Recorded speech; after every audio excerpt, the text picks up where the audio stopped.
Welcome back to Handgun World, everybody. I'm Bob Main. So I've had a chance to do some more shooting with my Ruger RXM. You saw me review this pistol a couple of weeks ago, and go back and check that video out. I'm also going to put it available right up here in the upper right-hand corner of this video at the end. I shot competition yesterday, and I wanted to do a shooting review. Typically, I like to wait until about 1,000 rounds, but after 250 rounds through this fine handgun, I got some more to say about it. Some things that I didn't realize. So let's start with a couple of features. First of all, let's talk about the magazine right here, and let's talk about this extended mag, or this base pad, excuse me. It's not an extended mag, on these Magpul PMags. Like a Glock, like a third generation Glock, one of the nice things about that is it's easy to get your thumb right in there, just like that. So if you need to clear a malfunction and rip that magazine out, you can get a good grip on it.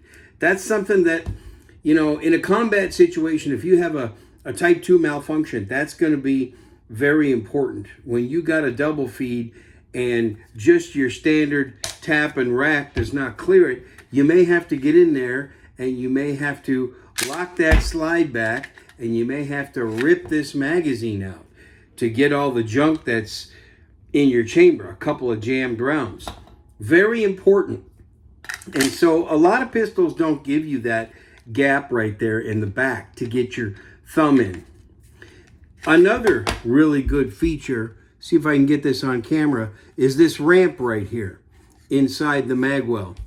A Glock doesn't have that. This is modeled after a Gen 3 Glock, but it's much, much better than a Gen 3 Glock. I spent over 10 years shooting a Gen 3 Glock 19 on a regular basis. This far exceeds it. You know, this right here helps a lot. A Gen 3 Glock doesn't have that. And so it makes mag changes nice. It makes it real easy to get the old mag in and get the new one in as quick as possible. Check it out. Check out my reload at the range the other day.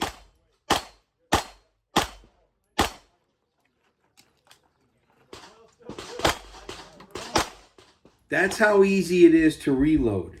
That's a very important feature. The other thing I didn't spend enough time on is this relief cut right here. This is important, folks. This relief cut in front of the magazine release button. It helps to get my thumb in there nice and get a good positive push on that. And I don't even have to, with my hands, I don't even have to change my grip much. Okay? Let me slide the chair over. I can get in there. If I got my regular grip on it, I can get rid of that mag quickly without having to adjust my grip. I like that. That's very important. Also, they've done a real good job. After shooting this 250 rounds and going to a competition match, I've noticed that they did such a real good job with this slide release. It protrudes enough to be able to get a good release on it, to be able to drop that slide home quickly, okay? But it doesn't protrude too much. I used to have a problem with my support hand. What would happen was if I'd get it up too high on the gun, yeah, just like this. If I would get it up too high in the gun, this part of my hand right here would push this up. It would push up the slide release, and unfortunately it would lock it back open when I didn't want to. That doesn't happen with the Ruger RXM. So the recoil, this makes for very smooth and fast shooting. Smoother and faster than a Glock 19 in my opinion. Again, I got 10 years of shooting experience with a Glock 19, both third generation, fourth generation. I also had a fifth gen actually for a little while. This gun at less than $400, if you do some good shopping around, this beats all three of the Glock 19s. I'm here to say that. Now, if you have a Glock 19, keep your Glock 19. Everybody needs a Glock 19. Don't get rid of it. Don't trade it in. Just save your money. For under $400, get a Ruger RXM.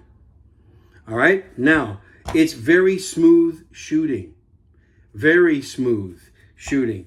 The recoil impulse is very, very small impulse. I don't know what they did. I don't know what Ruger and Magpul did. I think a lot of it has to do with the grip. I can get a much better, more comfortable, fit my hand kind of a grip with this Ruger.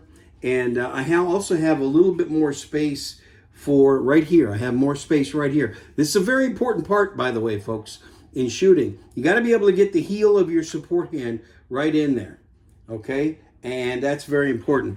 So let's go back to the range during my recent competition match. Let me show you how soft the recoil is.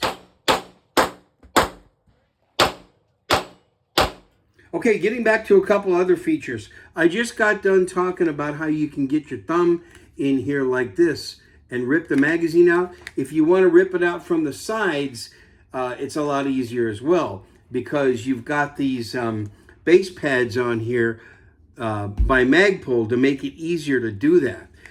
This is an advantage of the PMags. I like these PMags. I don't know why some people don't. I do. I've not had any problem whatsoever. I use these PMags in my Shadow Systems guns. Now I use them in my Ruger RXM. And the Glock mags sit too flush right here. I can't get quite as much grip on them to rip them out like I can with the PMag. Now, with Glock mags, a lot of people use Glock mags with a Ruger RXM. That's okay. You can get base pads that give you a little bit more gripping area, and that's probably a pretty good idea. But the two PMags that come with it are set up that way, and you know what? I got a lot of these PMags. So, let's see. What else? Oh, I mentioned this in my last video. Again, at the end of this video, you'll see that video link right up here.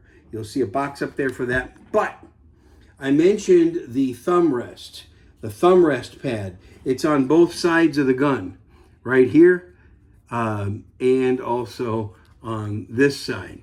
So whether you're a lefty or a righty, you're going to be able to get your support hand thumb, and you can push down. You can push down with your support hand thumb to also help control recoil. I really like that about my Shadow Systems pistols. In fact, on those, the ridge here is a little bit even, it's even more pronounced than here on the Ruger RXM. But they did a real good job on the Ruger. The other thing I just recently found out, it looks like Magpul is coming out with the full-length grip module, the length of a Glock 17, but it's going to have the slide of the 19. It's going to use this same slide. So it's going to be like a Glock 45 copy. I'm really excited about that. I've never owned a Glock 45. I've never owned a Glock 19X, but I am looking forward to Magpul's full-length grip module because that's going to give me the Glock 45 that I've always wanted, but better, just better ergonomics than the Glock. So that's all I have to say right now. I'm gonna spend more time shooting this at the range and giving you guys some more shooting footage, and I'll do another review. I'll be back here like this once I've got the 1,000-round trigger job completed on this. Thanks for watching this video. If you like my content, please like it. Please subscribe to the channel. You can support me on Patreon, and you can access, I think I've got somewhere like over 40 customized videos and audio podcasts on my Patreon channel. A link will be down below. Thanks for watching.